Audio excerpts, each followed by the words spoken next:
Yep, that's right, folks. This here. This is back. Hey, we're in the holiday season now.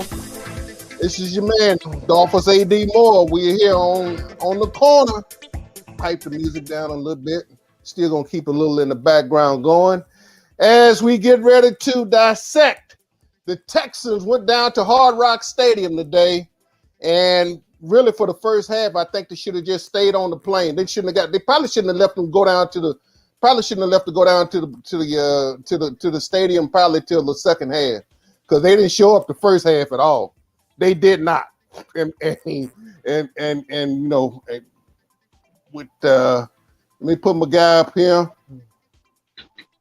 There he is, the MVP, folks. The MVP. What's up, AD? I'm good, bro. How you doing, man? How's the holidays? I mean, let me just say happy holidays to everyone because we in the full blown swing of it now. Black Friday. I mean, that's kind of ironic. Everybody celebrates Black Friday, but they don't want to celebrate all the other blackness to it. But anyway, that's another political show for another time. Although we can't have it. Cyber Monday coming tomorrow. I hope everybody has an enjoyable Turkey Day.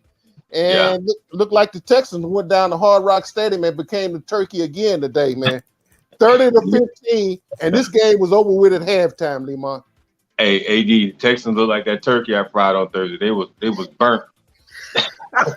early you didn't burn the turkey, did you, man? You didn't burn it. I know you, man. I didn't burn the turkey, but the way the Texans looked in the first half, they looked like they was fried in peanut oil on high grease. Because it was just lackluster, man. I mean, it was embarrassing. I mean, for the most part, you come in with all the hype that you're switching quarterbacks to start the game and to find a spark offensively. It just felt like they didn't practice. I think that's the common thing with me every week with them is did they practice this week? Because it didn't look like it in the first half. It came out lackluster offensively. They couldn't produce anything. 3-and-out specials. And Miami just had their way with them. I mean, through the first half. That's putting it mildly. But before we start digging into this carcass of this thing we call a turkey, let me go ahead and let me let the man talk, and then we're gonna get back and dig into this because I got a few other things I want to bring with your college. You know what you call in college, a lot of college games. I got a couple of things, some coaches changes, some coaches stepping down, and then. On that Power 5 level we want to talk about, but we'll get to that later on. Let me do this real quick and we'll get back to it. Hello, I'm Ken Ross with the Ken Ross Insurance Agency. There are certain things that are important in our lives, our health, our safety, and our loved ones. With over 40 years of experience, I've seen just how important insurance can be. I value the importance of being a part of my community and being there when they need me. Insurance is important everywhere, but being here in South Texas, it is absolutely essential. From flood, home, auto, and life insurance, let the Ken Ross Agency be your agency of choice.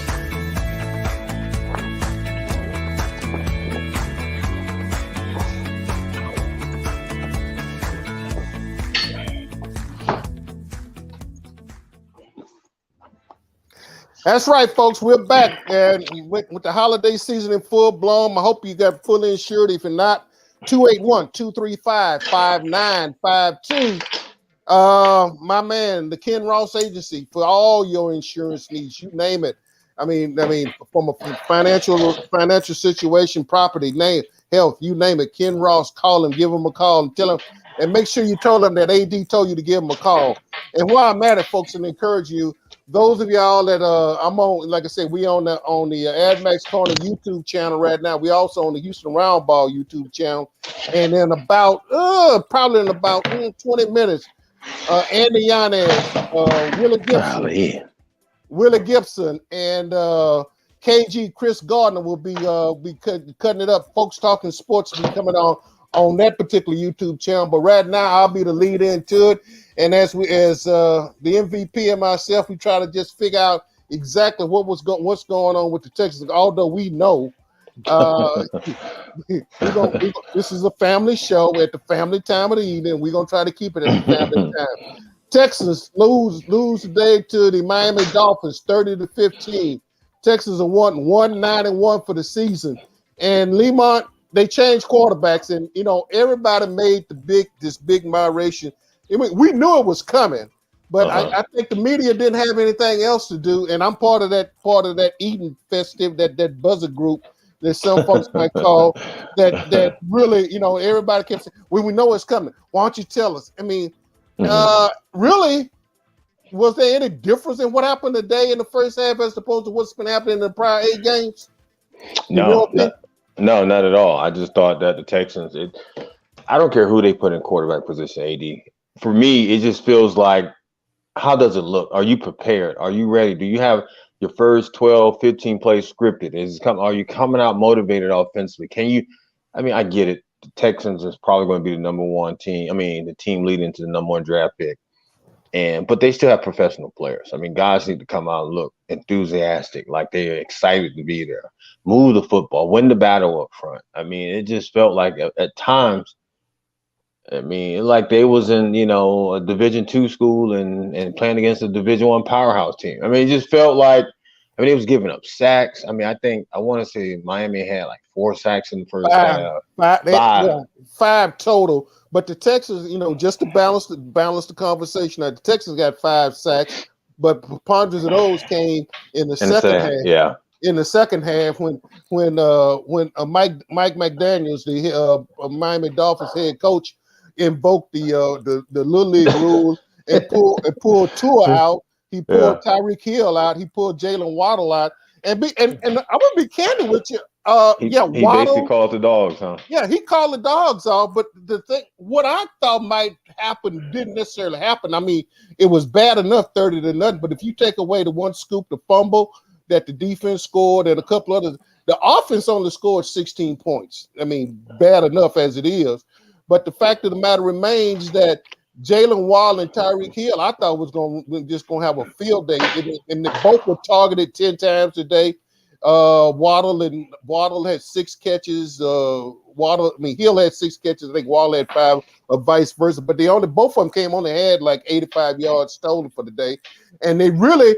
I thought with Stingley not playing today, I thought they were just going to have a field day running through the Texas secondary. I mean, for the most part, they did that. I mean, nothing was stopped. But I'm just trying to add some substance to what we saw today. Not that they need me. I mean, folks saw for their eyes. This was pathetic. I mean, we've seen some bad. I've seen some bad contests. I've seen some bad ball being played by the Texans. By far, this has probably got to be the most pathetic outing, and that's saying a lot. And it's back to back at that. AD, we was just there. We covered the Commanders versus the Texans game, and you and I said halfway through the game, man, this is hard to watch. Like that was at NRG. That was live. And we watched that. It was like we was forced to watch and cover that game. It was so bad. Then for them to come in with all the controversy and all the post-game pushback on what we saw throughout the week, Lovie Smith and the reporter. So we thought, okay, well, maybe that's going to spark the Texans. Well, I thought anyway, maybe that's going to spark the Texans offensively, light a fire underneath them. Lovie and his team, they're going to go down there, at least be competitive. Not say win the game, but at least be competitive. Man, you text me earlier. You like, are you watching this? I'm like, yeah, I'm watching this embarrassment. You was in church. I'm glad you was in church because it was that first 30 minutes of that first half was horrible. I mean, it was like, man, I can't believe they even came out and stunk up the plane. I don't even think they should have stayed on the plane. It was so bad. Yeah, it's ironic because like I said, I'm trying to pay attention to church service. I sort of got my phone. I was sort of back in the office working on some things, listening to the service, got my phone out, and I'm looking down there and I'm going like, what? Really? And that's why I had to send you a text real quick. I'm going like, Lemon, I mean, what's going on? And you just said, hey man, you put LOL. Coach, the LOL had a lot of flames and a lot of other stuff. Yeah, I mean, it's hard to explain. I mean, it's like, I can at least say, well, defensively, they're holding them. Offense needs to catch up to the lead what defensively doing, and they can find a way to get back into this game or vice versa. Something. Special teams is doing, man, they got beat on all three phases. I mean, it was looking bad. I mean, offensively, defensively, special teams was not even in existence. I'm like, golly, love it. This is bad, man. I mean, I know he's in his first year and they got a lot of young players. Oh yeah, I mean, they might be the first. They might be the first franchise that I know to fire head coaches back to back after their first season. you know what? That might be the case. That could be the case. I don't anticipate Lovey getting fired this year. I mean, somebody got to go. Well, yeah, and I think Pep's gonna have to wind up. I think Pep's gonna have to walk the plank. Yeah. I mean, and because I'll be quite candid with you. I thought with Pep being the quarterback coach, with Mills having him in the second year, that was a comfort zone. Of course, you know, you look at what was being massaged.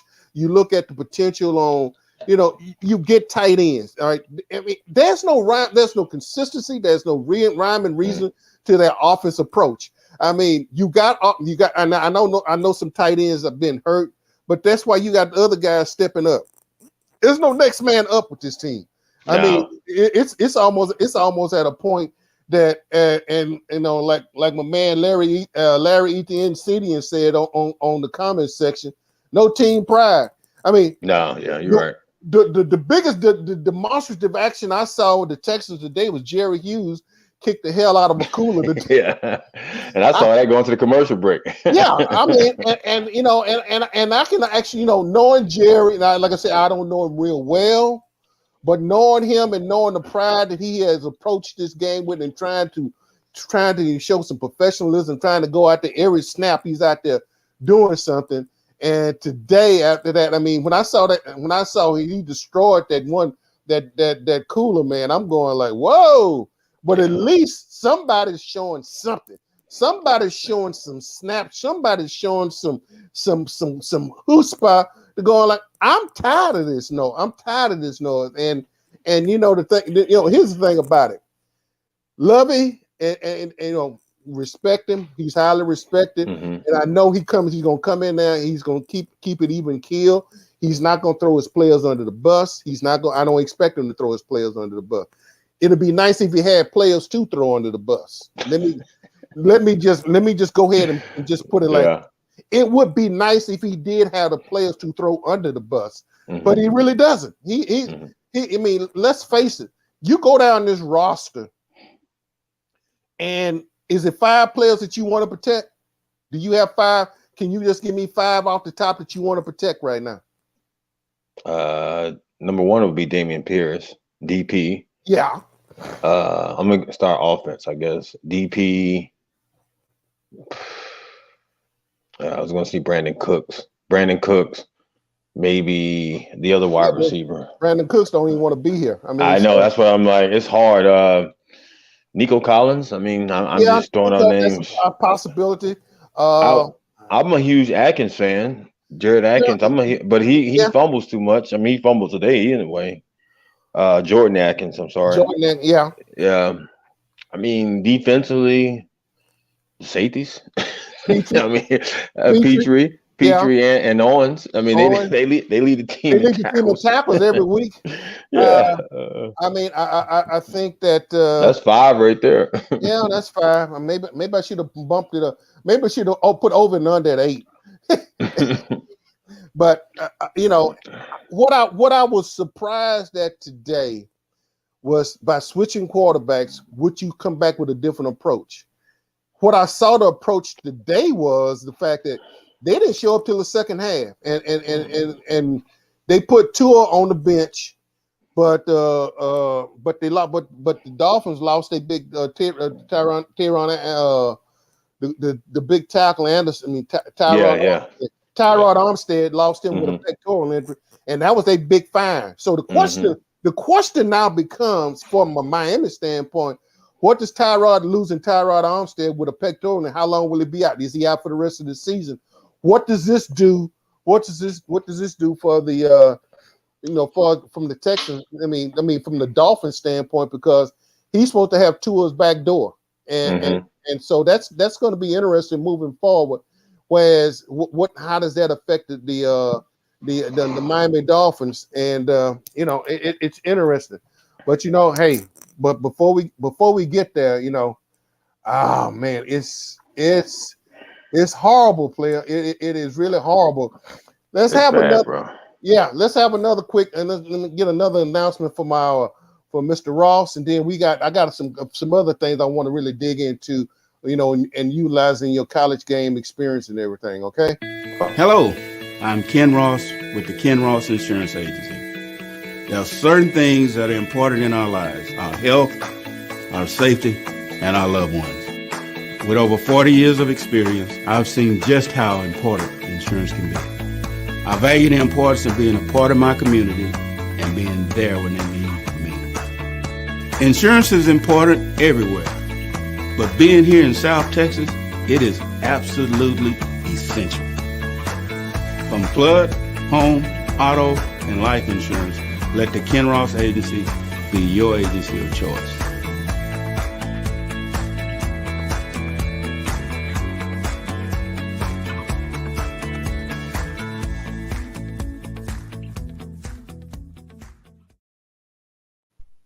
Yep, that's right, folks. The Ken Ross Agency, 281-235-5952. Give Mr. Ross a call right now. If not, I'm pretty sure he's probably got him a cold one sitting back somewhere.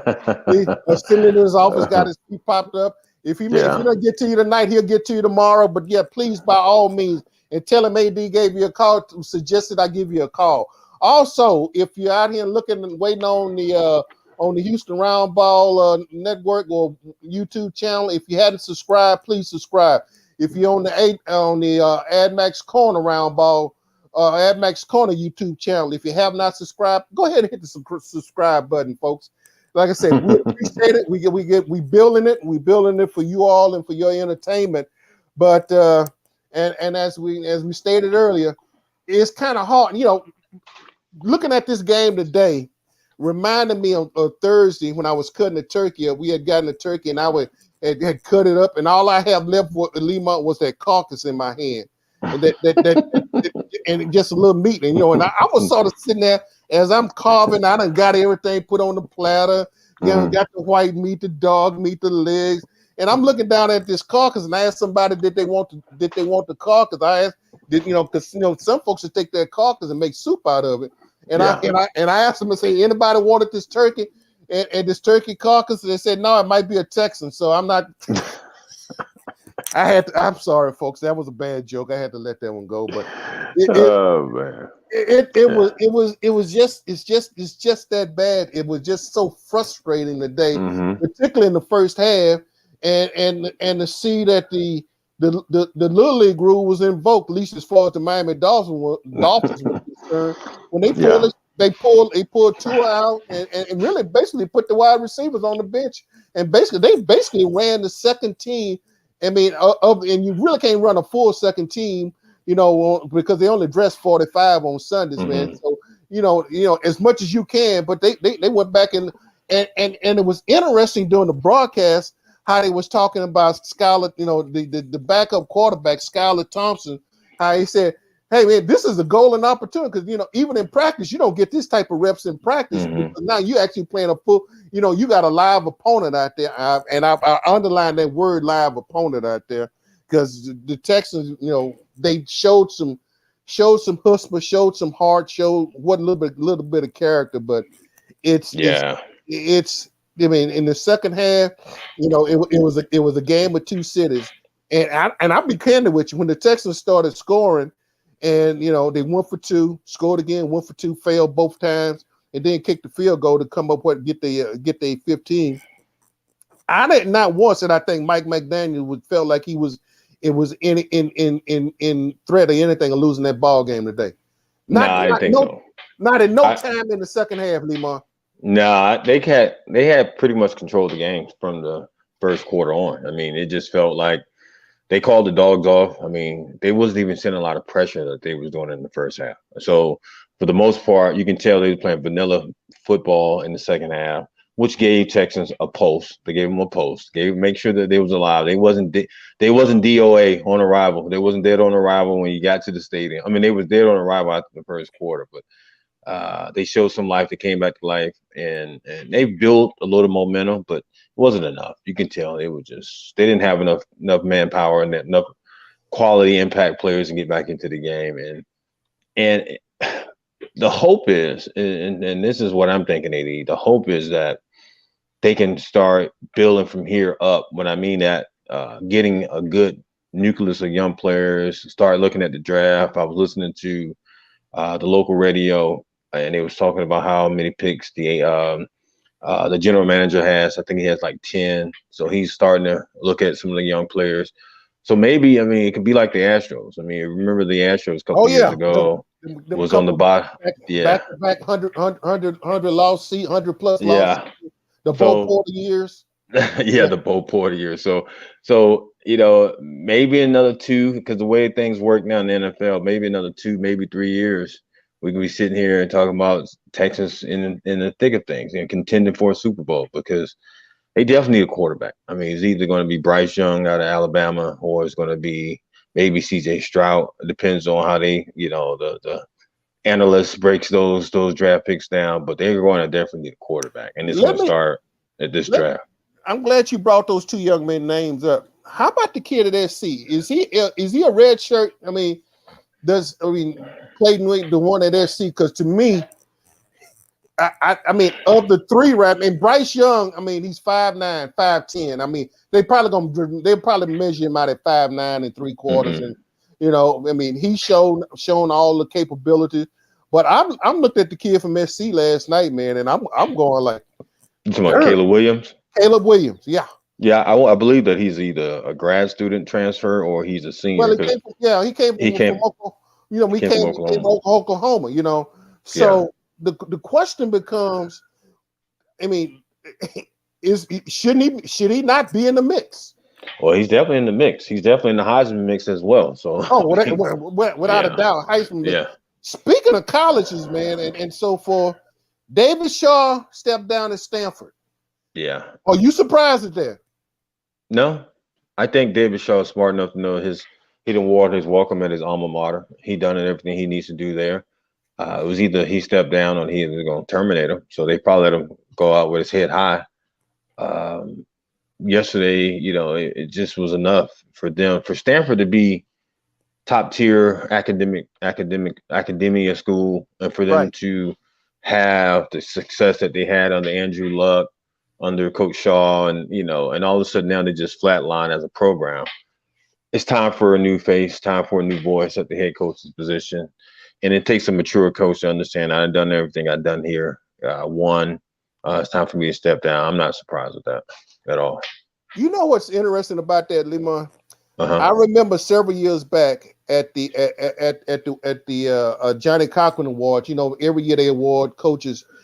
I remember talking to David Shaw and Derek Mason when Derek Mason was at Vanderbilt. They both got awards, and I mentioned to Derek to Shaw. I said I was hoping. I said, man, I wish and he had just come off a very successful year, and I was telling him, man, I wish one of y'all hurry up and get to the championship game, because now as it stands, the longer it waits, man, particularly for a coach that looks like us, man, on that level of power to win a national championship. I mean, there's no question that, we can coach basketball, but the further it gets away until one of us that looks like us can get on that level and go and pick up that national championship, that's going to be doubts. And I always felt like if he could be the one that can break that ceiling and actually with at Stanford and actually could win a national championship. But like you stated, the last 3 years have been, very flatline. Yeah, and I listened to went back and listened to his comments earlier, and I mean he was very quiet demeanor, and Shaw is not a demonstrative type person. He's very reposed, very contained, and like he said it's time. It was just time. Yeah, you can tell. He knew it's time to go. And the thing about it, he said, and one thing he kept saying, he said, in this business, he said, there is no off season. The way things, he said, now we got dead period. He said, but in this business, there's no off season. He said, basically, I got told of 16 years here at Stanford. He said, it's just time for me to step away. And let somebody else have that. Yeah, I can definitely see him. He's going to be an analyst. He done some work with ESPN. I've seen in the past. Yeah, he done some work with NFL Network, so he's going to be on the analyst board, and platform, and until something comes up, because the way it's looking, man, every other year or every year someone's getting fired as a head coach in college and pro. So Oh yeah, he's going to be back. And give him a year off or two, he'll be back. He'll get that itch again. He'll be back. the question now become, and I also saw that Wisconsin Badgers had brought Luke Fickell back. They hey man, this is a revolving door. These folks man. not playing, man. Wisconsin gets Lou Fickell. Matt Rule has the best agent in the country. He gets fired from Carolina. His buyout clause with 34 million left. Then he get an 8-year deal for $75 million for Nebraska for 8 years. Like, man, you can't beat that. What's Don King's favorite saying? Only in America. Only in America. I mean, 34 million from the Panthers, guaranteed. Yeah. They got, yeah, and they got to come up with all that money too. Yeah, that's a drop in the bucket for them. That's a signing bonus for somebody. Yeah, and all of a sudden now he 8 years and he going to Nebraska, and he's gonna have a run of the state. I mean, they hadn't been to the promised land in so long. I mean, they decided to get out the Big 8 at that time, which now is the Big 12, and they went to the Pac-10, and they hadn't even sniffed at a chance of looking like a prominent program like under the Osborne days. So we'll see. Can Matt Rule, like he done at Temple, like he done at Baylor? Can he resurrect? He probably can. I mean, if he does, he'll be worth every penny he pays. Because I know some Aggies right now don't think Jimbo Fisher's earning all his money, man. Just saying, player. Just saying. Jimbo, man. Jimbo got a lot. Jimbo need to hit the reset button on a lot of things. Coaching, personnel.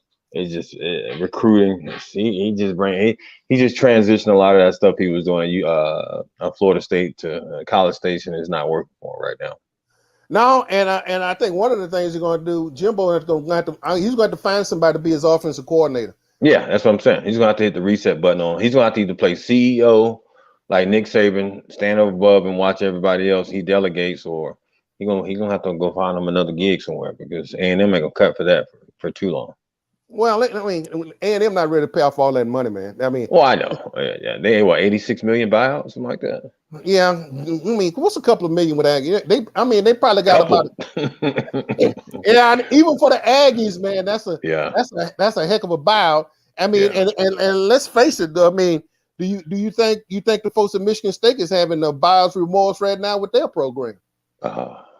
Yeah, I mean, they got a real black eye from that locker room brawl that they had with those kids fighting in the locker room, right, against Michigan. And I saw that now that they pressing charges, so it's a dark cloud. It's a dark cloud over that on that Spartans football program right now. Michigan, oh man, they did their thing against Ohio State though.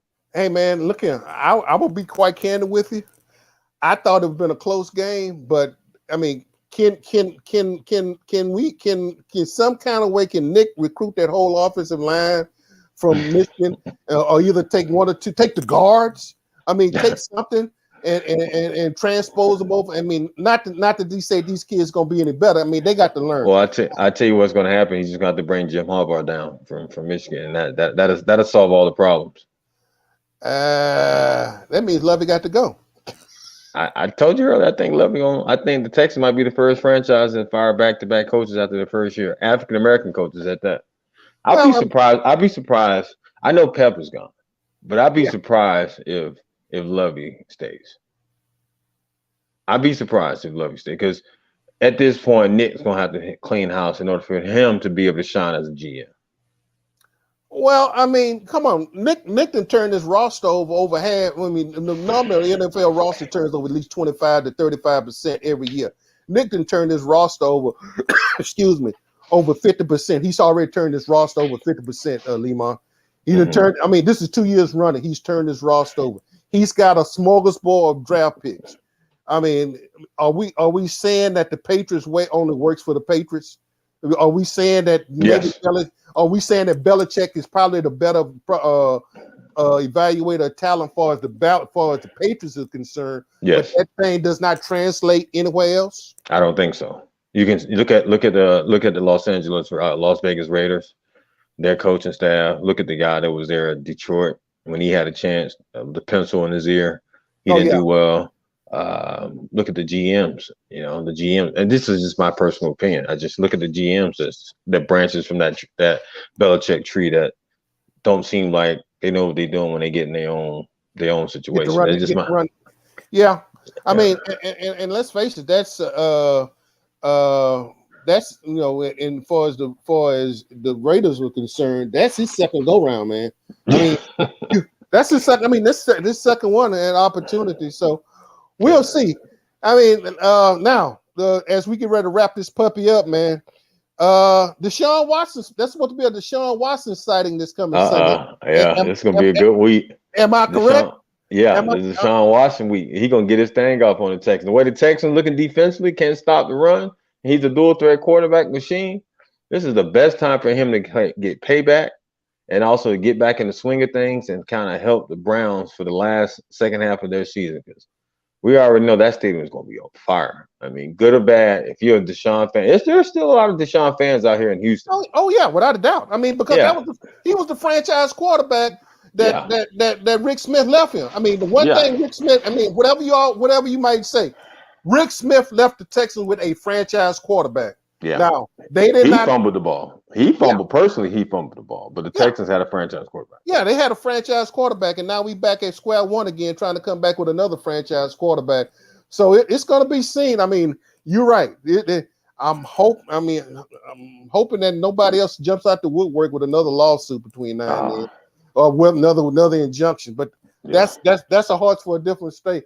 Hey folks, Lemont, I appreciate it. Where you heading this week, man? I'm going back down to Beaumont. You know, I got basketball this week. I got Lamar Thursday night, and I got another game on Monday night. So I'm down there in Beaumont. Okay, hey man, appreciate it. I mean, as always, bro, I appreciate you stepping on the corner. I mean, and safe travels back. If don't talk to you between now and then, we will touch bases this coming Sunday as Deshaun Watson. The Cleveland Browns will come to town, and it's just going to be interesting to speculate how the reaction is going to be from the crowd. But man, I appreciate it. Talk to you later, man, and I'll see you down the road. And appreciate you for being on the corner, man. All right, AD, have a good night. All right, folks. As we get ready to wind down, we got about a few minutes before the folks talking sports. Andy Yanez, Willie Gibson. Willie just supposed to be just getting back from Cleveland.